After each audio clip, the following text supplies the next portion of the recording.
नमस्कार, आप देख रहे हैं द स्पॉटलाइट न्यूज और मैं हूं आपके साथ कीर्ति तिवारी। 16 जुलाई से प्रभु जगन्नाथ की रथ यात्रा प्रारंभ होने वाली है। इसको लेकर रांची के ऐतिहासिक धुरवा में जोर शोर से तैयारियां चल रही हैं। आपको बता दें कि रांची वासी इस यात्रा को लेकर खासे उत्साहित भी है। 15 तारीख को प्रभु का नेत्रदान होना है। उस दिन आप सब प्रभु के दर्शन कर सकते हैं।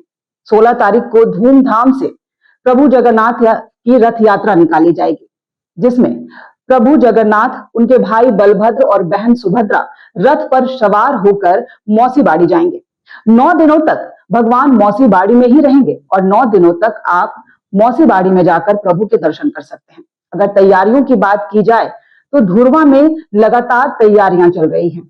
इस बार ड्रोन से पल पल की खबर रखी जाएगी। आपको बता दें कि असामाजिक तत्वों से निपटने के लिए प्रशासन भी तैयार है। इसको लेकर रांची डीसी और रांची एसएसपी ने खुद वहां जाकर निरीक्षण किया है और उनका कहना है कि जितने भी असामाजिक तत्व हैं, ड्रोन से उन पर नजर रखी जाएगी। साथ ही जिस रथ पर सवार होकर भगवान जगन्नाथ, उनके भाई बलभद्र और बहन सुभद्रा मौसी बाड़ी तक जाएंगे, उस रथ को धूमधाम से सजाया जा रहा है।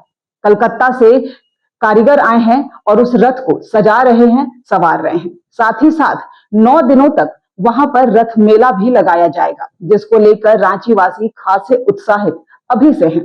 9 दिनों तक रथ मेला में किसी तरह की कोई परेशानी ना हो, इसका खास ख्याल रखा जाएगा। सभी को निर्देश दिया गया है प्रशासन की तरफ से कि जितने भी असामाजिक तत्व हैं उन पर नजर रखी जाए। साथ ही साथ सोशल मीडिया पर जो लोग भी किसी भी तरह का अफवाह फैलाते हैं, उन अफवाहों पर ध्यान ना दिया जाए। जब तक किसी भी घटना की पुष्टि ना हो, उस पर किसी तरह का कोई एक्शन नहीं लिया जाए। साथ ही साथ उन अफवाहों पर ध्यान भी ना दिया जाए और ना ही सोशल मीडिया पर किसी भी तरह की भ्रामक खबरों को फैलाया जाए। सबसे महत्वपूर्ण बात यही है कि भ्रामक खबरें, जी हाँ, ज्यादातर हम देखते हैं कि हमारे शहर में जब भी कोई पर्व या त्योहार आता है, सोशल मीडिया पर असामाजिक तत्व जो हैं वो एक्टिव हो जाते हैं, क्योंकि वो चाहते हैं कि हमारे यहाँ आपसी भाईचारा और सौहार्द में कमी आए।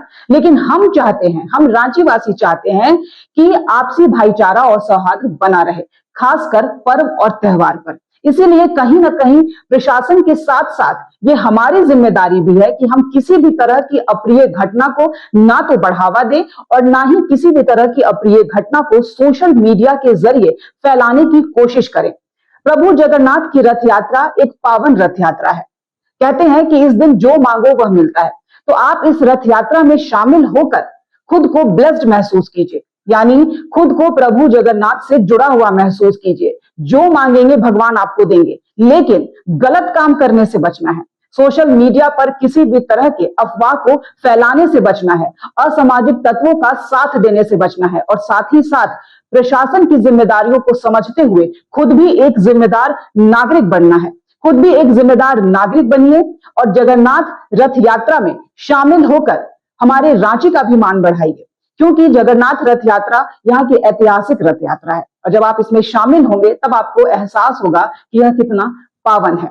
लेकिन सबसे बड़ी बात यह है कि आपको किसी भी तरह की अप्रिय घटना से दूर रहना है और प्रशासन के साथ साथ एक जिम्मेदार नागरिक होने के नाते आपको भी हर जगह नजर रखनी है कि कोई भी हमारे रांची शहर को खराब ना कर सके।